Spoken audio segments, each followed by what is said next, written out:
Hey everybody, this is Brian, and welcome to the 85th Qt tutorial with C++ and GUI programming. Today we're going to do something a little bit different. I've had a couple complaints that we're getting a little too advanced, and we need to step back and review a few things. So we're going to do that. And I know some of you are groaning, oh, I want to see the advanced stuff. Well, it's coming, I promise. Actually, I kind of think some of the stuff we've done has been pretty advanced, but anyways, let's get going on this one. We're just going to call this binary IO, and put it in the usual location, wherever you've been putting these. Now, what is binary I/O? Well, back in the day, if you're kind of a grumpy old man like me, you remember when you had to upload and download things via FTP, you have to choose between binary and text mode. Well, when you open Notepad, just type some gibberish in, that's text mode. Whereas like an application is binary. So what we're going to do is we're going to learn how to write some stuff out to a file. We've done this before, but we've done it in text. I've had a couple people say, hey, can you show me how to save an object to a file and load it back up? That's actually called serialization. So we're going to add a few things here. Whoops. Include, and we want QFile. Include, and we want QString.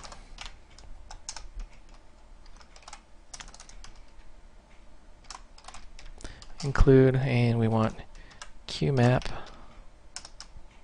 And last one, I promise, include, we want QDebug. Now that we've got all our includes, we can get cracking on the code.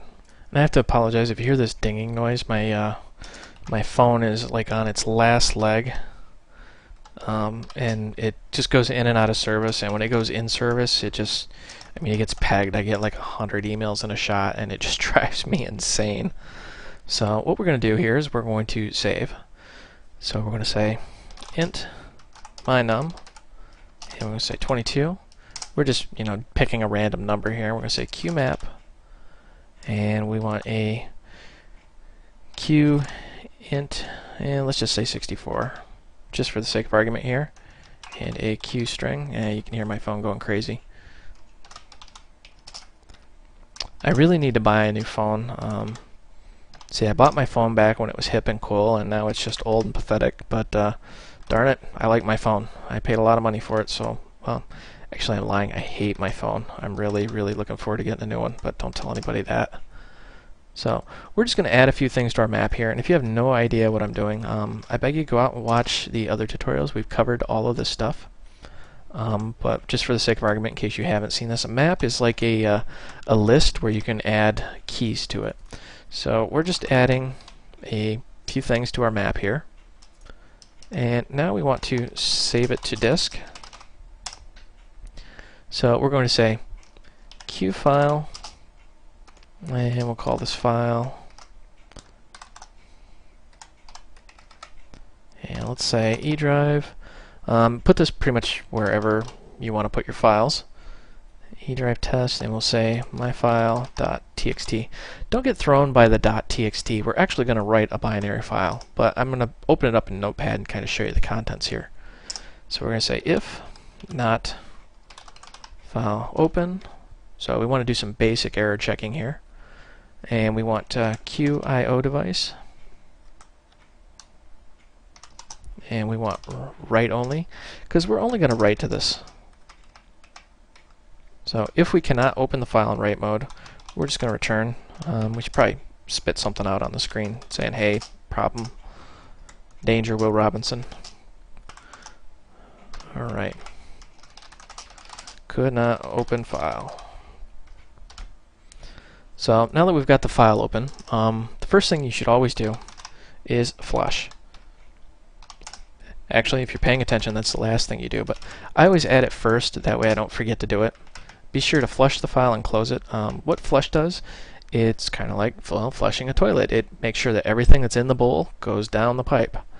I know, kind of a disgusting example, and I apologize, but that's the best one I had at the time. So we want a Q data stream, and we're just going to call it out. Give that a reference to file. Now that we've got a output stream, what we should do is set the version. And you do that simply by calling set version. and we want, whoops, Q data stream, and we want to set this to, and notice how it's got all the previous versions. It's always a good idea to set it to the newest version. In this case, it's Qt 4.7. You do that because the streams are treated differently with each version. That's actually not true, but it's what I should say is that there's a very big possibility that streams are treated differently with each version, so you should make sure that the streams line up. Never cross your streams, as they say in Ghostbusters. Alright. Now that we've set the version, we can just simply say mynum and map. So what we're doing is we're writing this out.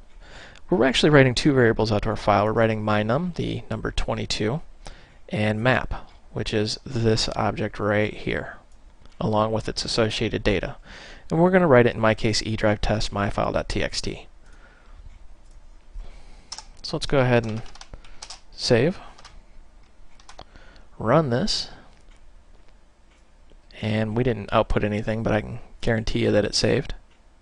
And now, if we go out to edrivetest, you can see there's my file. You can see there's this bizarre, looks like a cryptic alien language going on here. Well, that's actually non-printable characters is what's going on here. And this is probably this first little character, which you can't see, is the character 22, or the number 22. And then you've got all this stuff behind it. This is our map structure, and you notice how it's got 3, 2, 1. So just because you can see some printable characters in there, don't be fooled. This is not plain text. And we're going to prove that right now by, well, you guessed it, we're going to load this thing up. So let's just take this. We're going to copy that. I'm a big fan of copy and paste, saves a lot of time here. Say load, and we're going to get rid of that, and we're going to load it from disk. And instead of write, we want read only, because we only want to read the file. And then we're going to call this in. Remember to set the version, that way the streams line up. We don't need to flush because we're not writing anything, but we do need to read this back in a specific order. So what we're going to do is say in, and we want mynum, and then we want map. You always want to read it in the same order you wrote it out. If you try to do map then mynum, it's going to get all screwed up because it's going to try and read that first one, which is actually a int, mynum. So let's take this.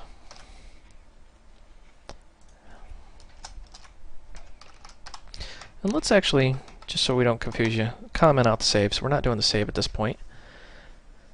Now what we want to do is we want to actually prove that we did in fact read this thing. So I say qdebug, and we'll say mynum equals, and we want to know what mynum is.